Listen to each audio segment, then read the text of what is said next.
Done. चलो गोपी, deal करो। पहले कहाँ खेलते थे आप, किसी क्लब में या? ये लोग रमेश के घर में अक्सर खेला करते थे। रमेश के घर में? अच्छा। दिवाली को तो इन लोगों ने दिन रात एक कर दिया था। अच्छा। और काफी देर हो जाती तो हम लोग वहीं सो जाते थे। वाह। तो अपनी बात कर, मैंने तो इन्हें कभी घर से बाहर नहीं सोने दिया। हमारा तो जिगरी दोस्त है, हम तो रात उसके घर काट लिया करते हैं। अच्छा, लेकिन रमेश के घर में कोई बेडरूम, गेस्ट बेडरूम तो है नहीं, आप कहाँ सो लेते थे? अरे गेस्ट रूम है ना। अच्छा। वही जहाँ आजकल नीना ठहरी हुई है, रमेश की साली। आई सी, वो गेस्ट बेडरूम है। हाँ। तो इसका मतलब है कि आप उस कमरे से काफी वाकिफ होंगे। स्विच कहाँ है, बेड कहाँ है, बाथरूम कहाँ है, कबर्ड कहाँ है, चाबियां कहाँ हैं? ये आप फिर क्या कहना चाह रहे हैं? मैं ये कहना चाह रहा हूं, आप इसे नहीं पहचानते? स्विस पिस्तौल है, नीना की है, उसकी कबर्ड में थी, पहले चोरी हो गई, फिर वापस आ गई, इस बीच में रवि का खून हो गया और इसमें से 6 गोलियां गायब हो गईं और चारों दोस्तों में सबसे अच्छे निशानेबाज आप हैं। इसका क्या मतलब है? जिस दोस्त के लिए मैं अपनी जान दे सकता हूँ, क्या उसका मैं खून करूंगा? मिस्टर विलास, जुए के दोस्त अक्सर दुश्मन भी हो जाते हैं।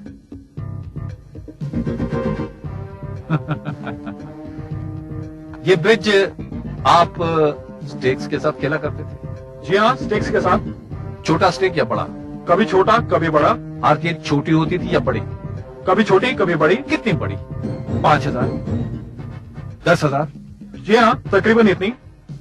मुझे उस घर से मालूम हुआ है, उनके नौकरों से, उसके ड्राइवर से, कि दिवाली की रात बहुत बड़ा जुआ हुआ था, बहुत बड़ी हार जीत हुई थी।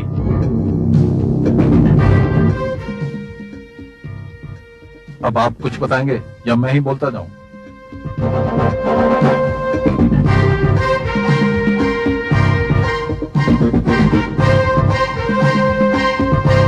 बता दे विलास, इनसे कुछ छुपा नहीं है, इन्हें सब मालूम है। तुम ही बता दो, मैं क्या डरता हूँ?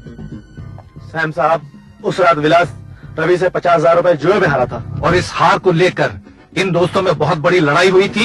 इस छोटी सी तकरार को आप लड़ाई कहते हैं? जुए में हार जीत तो होती ही रहती है, कभी हार होती है कभी जीत होती है, लेकिन आखिर में हिसाब बराबर होता है। लेकिन इस बार आपने हिसाब इससे किया। बस कीजिए सैम साहब, बहुत हो चुका।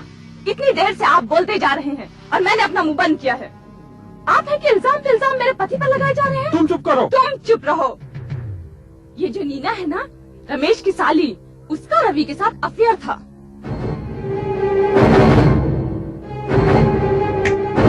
तो लेकिन मुझे बोलने दो।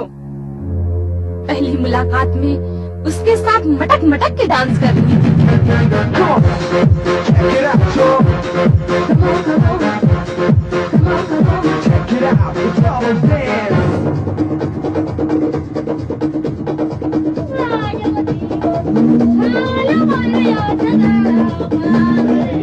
उसके बाद उन दोनों का चोरी छुपे मिलना शुरू हो गया।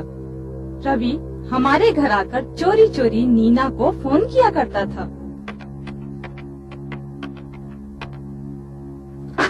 हेलो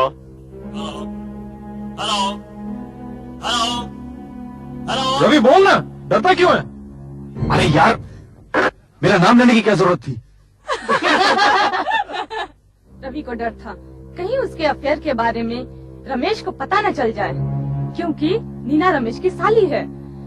अगर ये पिस्तौल नीना की है तो ये कोई चोरी वोरी नहीं हुई है।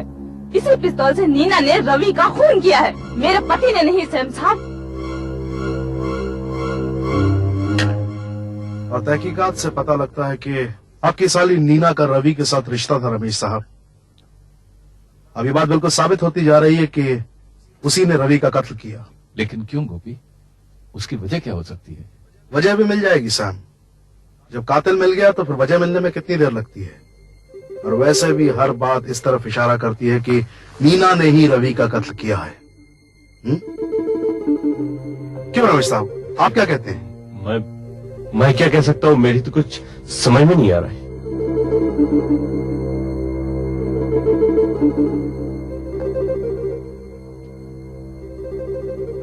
आप अपनी पत्नी से बहुत प्यार करते थे रमेश साहब। जी हाँ, बहुत अच्छी है वो। She is a very good wife. बहुत चाहता हूँ मैं उसे, बहुत चाहता हूँ। सैम, मेरे ख्याल से अब हमें नीना को गिरफ्तार कर लेना चाहिए। हाँ गोपी, कल सबको झील पर बुलाते हैं। वहां साबित हो जाएगा कि नीना ने खून क्यों किया और कैसे किया।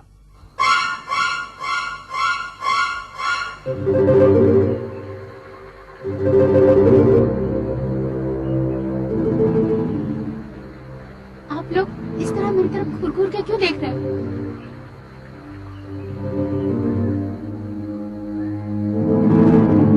क्यों देख रहे हैं आप लोग मुझे इस तरह? इसलिए कि तुम गिर चुकी हो नीना। अब कोई बहाना काम नहीं आएगा, क्योंकि ये साबित होता जा रहा है कि तुम्हारे और रवि के बीच में एक रिश्ता कायम हो चुका था। तुम मानती हो इसे? मानती हूँ। नीना, तुम और रवि चोरी चोरी मिला करते थे, मानती हो? मानती हूँ। उस दिन जब रवि का खून हुआ, यहीं इसी झील पर, उस वक्त बोट में तुम उसके साथ थी, मानती हो? मानती हूँ।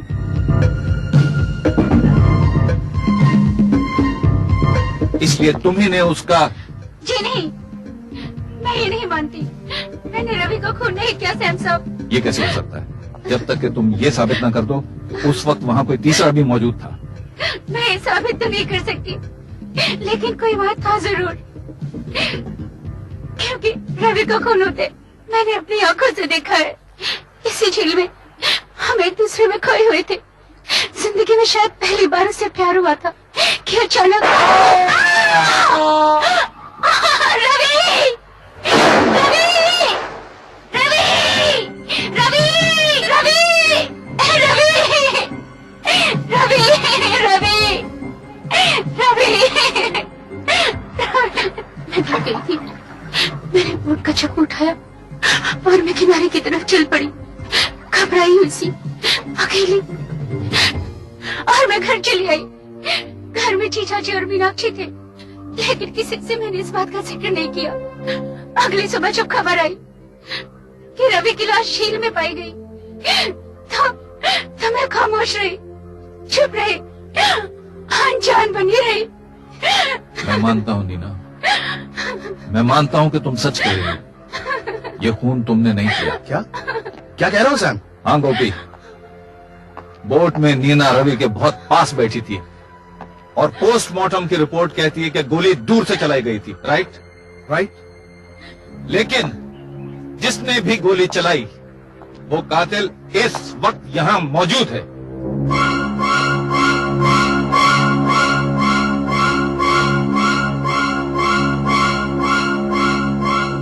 लेकिन ये खून हुआ इन दो जुड़वा बहनों की वजह से।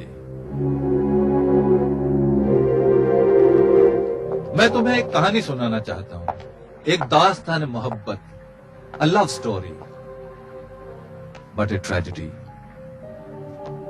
तीन दोस्त थे, वेरी हैप्पीली मैरिड, और उनकी तीन पत्नियां थी, बहुत अच्छी।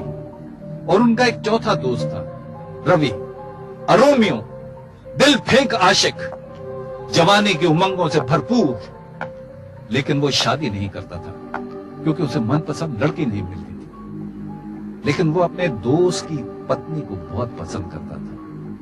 भाभी भाभी कह के उसे सर पे चढ़ा के रखता था, क्योंकि उसमें उसे एक आदर्श लड़की नजर आती थी। लेकिन अफसोस, उसके पति ने इस बात को कुछ और ही समझ लिया, और एक दिन न जाने कैसी हवा चली कि शक ने उसके दिल में घर कर लिया। क्यों रमेश?